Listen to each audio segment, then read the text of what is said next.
लंबे बालों वाली बहू।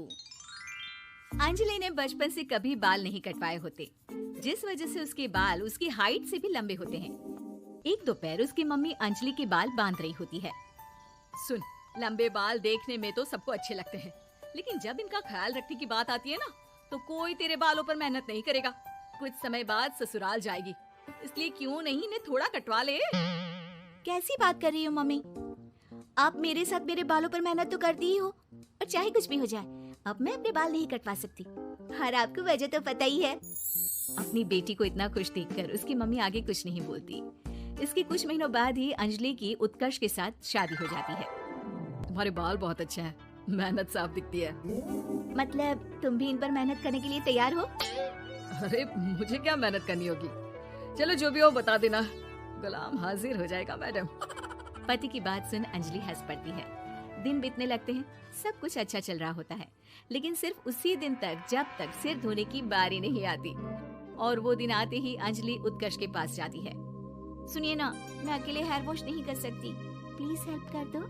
अरे यार, आज तो बहुत इम्पोर्टेंट मीटिंग है, जल्दी ऑफिस पहुंचना है, कल कर लेना, पक्का मदद कर दूंगा। सॉरी यार।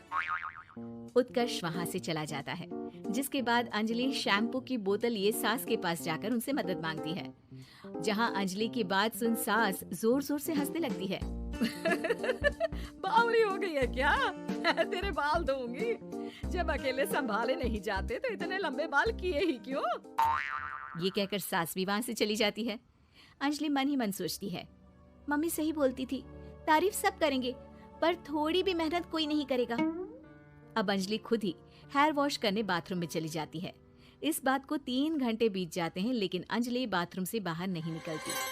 सास बाथरूम का दरवाजा खटखटाती है। अरे ओ महारानी, अंदर घर बसाने का प्लान है क्या? यहाँ सारे काम पड़े हैं, तेरे बालों की वजह से हम क्या भूखे मर जाएं? सास की आवाज सुन अंजलि अगले ही पल बाहर निकल आती है, लेकिन सही तरीके से सिर नहीं धुलने पर उसके आधे बालों में शैम्पू और बाकी बालों से पानी बह रहा होता है। हाय नास पीटी, इतने घंटे लगा दिए फिर भी इन्हें ठीक से धो कर नहीं आई। अब क्या सारे घर में पानी पानी करती घूमेगी? अरे कहीं मुझे ही ना गिरा दियो। आज तक कभी अपने आप हेयर वॉश नहीं किया, हमेशा मम्मी हेल्प कर देती थी, इसलिए टाइम लग गया। अंजलि और उसके बालों से टपक रहे पानी का हाल देख सास अपनी ही जान बचाने के लिए बहू को दोबारा बाथरूम में ले जाकर उसका अच्छी तरह हेयर वॉश कर बालों का पानी निकाल देती है। अब जल्दी काम पर लग जा, और मुझे दोबारा इस घर में तेरी जुल्फों का टंटा नहीं चाहिए। सास की बात मानकर अंजलि चुपचाप काम पर लग जाती है। इसी तरह दिन बीतने लगते हैं, जिसमें अब अंजलि हेयर वॉश के लिए आधे दिन का समय लेकर अपने घर आने लगती है। पर सास को इससे भी दिक्कत हो जाती है, जिसके चलते धीरे धीरे अंजलि के लिए अपने बालों का ख्याल रखना मुश्किल होने लगता है। न तेल लग रहा है, न समय से हेयर वॉश हो रहा है, और बालों में कंघा घुमाए तो हफ्ते बीत जाते हैं।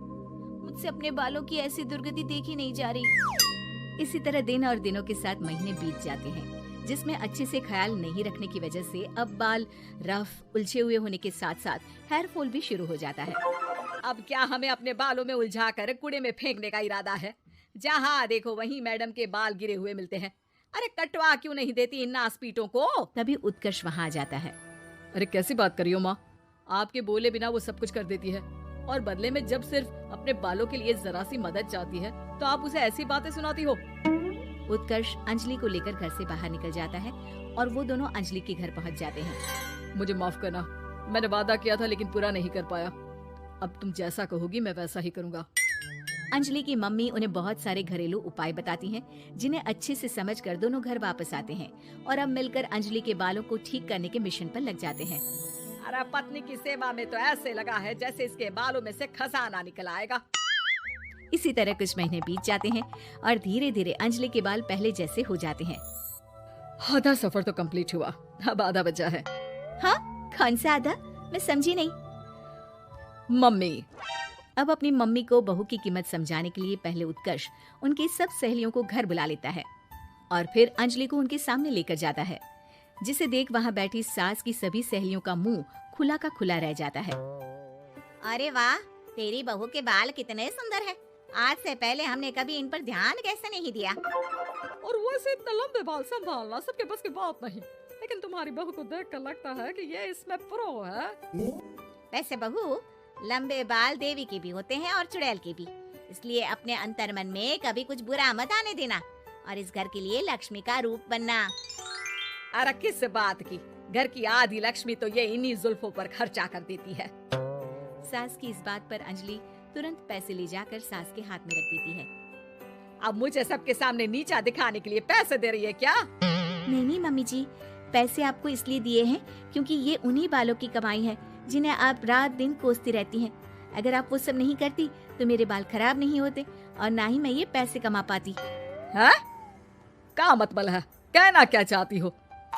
मैं शादी के पहले से ही एक हेयर केयर यूट्यूब चलाती हूँ, जहाँ शादी के बाद और बालों के हाल की वजह से मैं इनएक्टिव हो गई थी। पर उस दिन जब उत्कर्ष और मैं मम्मी के पास उपाय पूछने गए तो आइडिया आया कि अपनी हेयर प्रॉब्लम्स ओवरकम करने के साथ साथ इस प्रोसेस की वीडियो बनाकर उसे भी यूट्यूब पर डाल दूं तो। और अंजलि के इस आइडिया से वीडियो हिट हो गई, चैनल के सब्सक्राइबर भी बढ़े, साथ में व्यूज और पैसे भी मिले जो इसने आपको देने के लिए सोचा। बहू की बातें सुन सास को अपने बर्ताव पर पछतावा होता है और अब सास, बहू और पति सब मिलकर हेयर केयर और यूट्यूब चैनल पर काम करने लगते हैं।